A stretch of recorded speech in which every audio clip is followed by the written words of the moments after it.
রাজধানীর প্রজ্ঞা ভবনে ক্রীড়ার মহিলাদের অংশগ্রহণ শীর্ষক সারা জাগানো এক দিবসীয় কর্মশালা।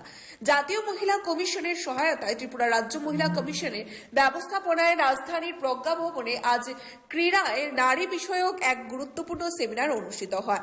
উক্ত সেমিনারে বিভিন্ন মহিলা ক্রীড়াবিদ, ক্রীড়া সংগঠক থেকে শুরু করে বিভিন্ন স্তরের প্রশাসনিক ব্যক্তিত্বরা অংশগ্রহণ করেন।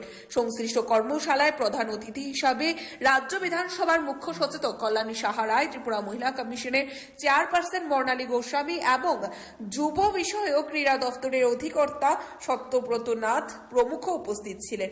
সংশ্লিষ্ট কর্মশালায় আগামী দিনে সবার সম্মিলিত প্রয়াসের মধ্য দিয়ে বিভিন্ন স্তরের মহিলাদের আরো বেশি করে ক্রীড়া ক্ষেত্রে উৎসাহিত করার জন্য পারিপার্শ্বিক বিভিন্ন দিক নির্দেশিত হয় বলে জানা গেছে। গোটা বিষয় নিয়ে নিজের প্রতিক্রিয়া ব্যক্ত করতে গিয়ে শ্রীমতী কল্যাণী সাহা রায় সংশ্লিষ্ট উদ্যোগের ব্যাপক প্রশংসা করেছেন এবং পাশাপাশি শ্রীমতী সাহা রায় সেখানে প্রসঙ্গক্রমে দাবি করেছেন এমন একটা সময়ে এই গুরুত্বপূর্ণ কর্মশালা বা সেমিনার আয়োজিত হচ্ছে যখন দেশের প্রধানমন্ত্রী লোকসভায় আইনসভাতে মহিলাদের 33% সংরক্ষণের বিল পেশ করেছেন।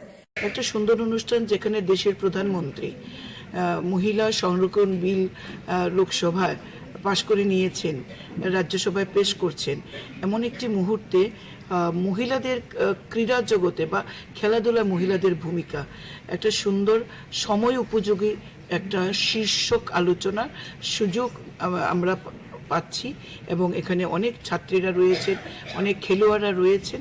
একটা সুন্দর অনুষ্ঠান এবং এই অনুষ্ঠানের সার্বিক সাফল্য আমি কামনা করছি।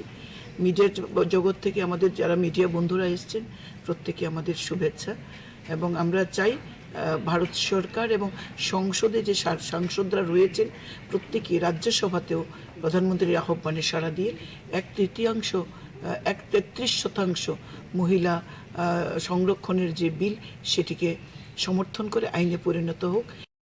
Report Tripura news 8। মশলার দায়িত্বে হাম্বাই গ্রুপ, গুণমানে সেরা, রান্নার ভরসা। হাম্বাই গুরু মশলা সম্পূর্ণ প্রাকৃতিক, অপার গুণ ও উপকারিতায় পরিপূর্ণ। হাম্বাই গুরু মশলা। যদি কেমিক্যাল ফ্রি, কালার ফ্রি, প্রকৃত স্বাদের মশলা খেতে চান তবে আপনার রান্নাঘরে চাই হাম্বাই গুরু মশলা। রান্নায় শুধুমাত্র তোমাকেই চাই হাম্বাই গুরু মশলা।